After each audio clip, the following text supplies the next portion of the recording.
के बादशाह तक। धीरूभाई अंबानी का जन्म 28 दिसंबर 1932 को गुजरात के एक छोटे से गांव चोरवाड़ में हुआ था। उनके पिता हीराचंद गोवर्धन भाई अंबानी एक स्कूल शिक्षक थे और उनकी माता जमुनाबेन एक गृहिणी थी। धीरूभाई का बचपन गरीबी में बीता। उनके परिवार की आर्थिक स्थिति अच्छी नहीं थी और उन्हें अपनी पढ़ाई के साथ साथ छोटे मोटे काम भी करने पड़ते थे। उनकी शुरुआती शिक्षा चोरवाड़ के ही एक गांव के स्कूल में हुई। बचपन से ही धीरूभाई में कुछ अलग करने की ललक थी। वे हमेशा नए अवसरों की तलाश में रहते थे और उनमें जोखिम लेने का साहस था। अपनी किशोरावस्था में बेहतर अवसरों की तलाश में धीरूभाई अपनी मां के साथ मुंबई तब बॉम्बे चले गए। वहां उन्होंने अलग अलग तरह के छोटे मोटे काम किए।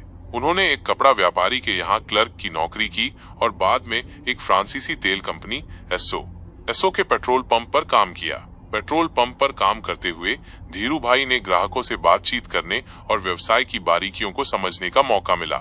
उन्होंने देखा कि कैसे लोग व्यापार करते हैं और कैसे लाभ कमाते हैं। पेट्रोल पंप पर काम करते हुए ही धीरूभाई ने कुछ ऐसा देखा जिसने उनके भविष्य की दिशा बदल दी। उन्होंने महसूस किया कि भारतीय व्यापारी खाड़ी देशों से मसाले लाते हैं और उन्हें यहाँ बेचते हैं, जिससे उन्हें अच्छा मुनाफा होता है। उन्होंने इस व्यापार की संभावनाओं को समझा और खुद भी इस क्षेत्र में उतरने का फैसला किया। 1950 के दशक के अंत में धीरूभाई यमन चले गए। वहां उन्होंने एक ट्रेडिंग फर्म में काम किया। यमन में उन्होंने व्यापार के अंतर्राष्ट्रीय पहलुओं को सीखा और विभिन्न प्रकार के उत्पादों के आयात निर्यात की जानकारी हासिल की। उन्होंने ये भी समझा कि कैसे अलग अलग बाजारों में मांग और आपूर्ति काम करती है। कुछ साल यमन में रहने के बाद धीरूभाई 1958 में भारत लौट आए। उनके पास ज्यादा पूंजी नहीं थी, लेकिन उनके पास एक बड़ा सपना और कुछ कर दिखाने का दृढ़ संकल्प था।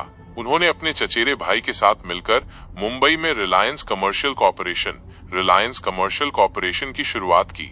शुरुआत में ये कंपनी मसालों, विशेष रूप से पॉलिएस्टर धागे का व्यापार करती थी। धीरूभाई की व्यावसायिक रणनीति हमेशा से ही अलग रही। वे बड़े सपने देखते थे और उन्हें पूरा करने के लिए जोखिम लेने से नहीं डरते थे। उन्होंने महसूस किया कि कपड़ा उद्योग में पॉलिएस्टर धागे की मांग बढ़ने वाली है, इसलिए उन्होंने इस पर ध्यान केंद्रित किया। शुरुआती दिनों में रिलायंस को कई चुनौतियों का सामना करना पड़ा। उनके पास सीमित संसाधन थे और उन्हें स्थापित व्यापारियों से कड़ी प्रतिस्पर्धा का सामना करना पड़ा। लेकिन धीरूभाई ने हार नहीं मानी। वे अपनी मेहनत, लगन और बेहतरीन गुणवत्ता वाले उत्पाद देने के वादे पर टिके रहे। उन्होंने ग्राहकों से सीधे संपर्क स्थापित किया और उनकी जरूरतों को समझा। उन्होंने यह भी सुनिश्चित किया कि उनके उत्पाद समय पर और उचित मूल्य पर उपलब्ध हों। उनकी इन रणनीतियों ने धीरे धीरे रिलायंस को बाजार में अपनी पहचान बनाने में मदद की। 1966 में धीरूभाई ने अहमदाबाद के पास नरौदा में अपनी पहली कपड़ा मिल की स्थापना करके एक बड़ा कदम उठाया। ये रिलायंस टेक्सटाइल्स के नाम से जानी गई। इस मिल की स्थापना एक जोखिम भरा फैसला था, क्योंकि उनके पास इस बड़े प्रोजेक्ट के लिए पर्याप्त पूंजी नहीं थी। लेकिन उन्होंने बैंकों और वित्तीय संस्थानों से कर्ज लिया और अपनी दूरदृष्टि और व्यावसायिक योजना के दम पर उन्हें विश्वास दिलाया। नरौदा मिल की सफलता रिलायंस के लिए एक महत्वपूर्ण मोड़ साबित हुई। यहाँ उच्च गुणवत्ता वाले कपड़े का उत्पादन शुरू हुआ, जो विमल ब्रांड नाम से बाजार में बहुत लोकप्रिय हुआ। विमल घर घर में एक जाना माना नाम बन गया और इसने रिलायंस को एक कपड़ा निर्माता के रूप में स्थापित कर दिया। धीरूभाई की सोच हमेशा आगे की रही। उन्होंने महसूस किया कि विकास के लिए पूंजी की आवश्यकता होगी, इसलिए उन्होंने अपनी कंपनी को सार्वजनिक करने का फैसला किया। 1977 में रिलायंस इंडस्ट्रीज का पहला सार्वजनिक निर्गम आईपीओ आया। यह आईपीओ निवेशकों के बीच बहुत लोकप्रिय हुआ और इसे कई गुना अभिदान मिला। इस सफलता ने धीरूभाई को अपनी कंपनी के विस्तार के लिए आवश्यक पूंजी प्रदान की। इसके बाद रिलायंस ने विभिन्न क्षेत्रों में विस्तार करना शुरू किया, जिसमें पेट्रोकेमिकल्स, पेट्रोलियम रिफाइनिंग, तेल और गैस की खोज और उत्पादन, दूरसंचार और ऊर्जा शामिल थे।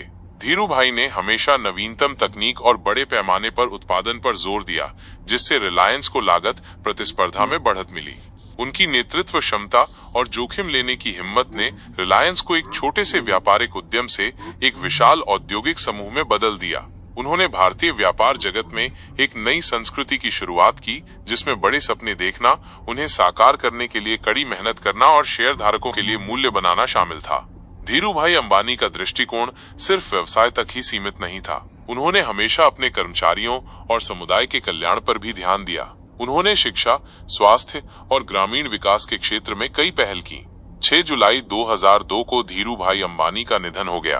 अपनी मृत्यु के समय तक उन्होंने रिलायंस को भारत की सबसे बड़ी निजी कंपनियों में से एक बना दिया था। उनकी कहानी आज भी लाखों लोगों के लिए प्रेरणा का स्रोत है, जो गरीबी से उठकर सफलता की ऊंचाइयों को छूना चाहते हैं। उनकी कहानी हमें सिखाती है कि दृढ़ संकल्प, कड़ी मेहनत, दूरदृष्टि और जोखिम लेने का साहस किसी भी व्यक्ति को सफलता दिला सकता है, चाहे उसकी पृष्ठभूमि कुछ भी हो। धीरूभाई अंबानी ने न केवल अपने लिए बल्कि पूरे भारत के लिए एक नया औद्योगिक युग शुरू किया। ये कहानी लगभग 1000 शब्दों की है। अगर हम इसी कहानी को और अधिक विस्तार से लिखें, जिसमें उनके शुरुआती जीवन के और अधिक व्यक्तिगत पहलू, व्यापारिक निर्णय लेने की प्रक्रिया, विभिन्न चुनौतियों का सामना करना और उनसे निपटने के तरीके और उनके व्यक्तिगत मूल्यों और दर्शन को शामिल किया जाए, तो इसे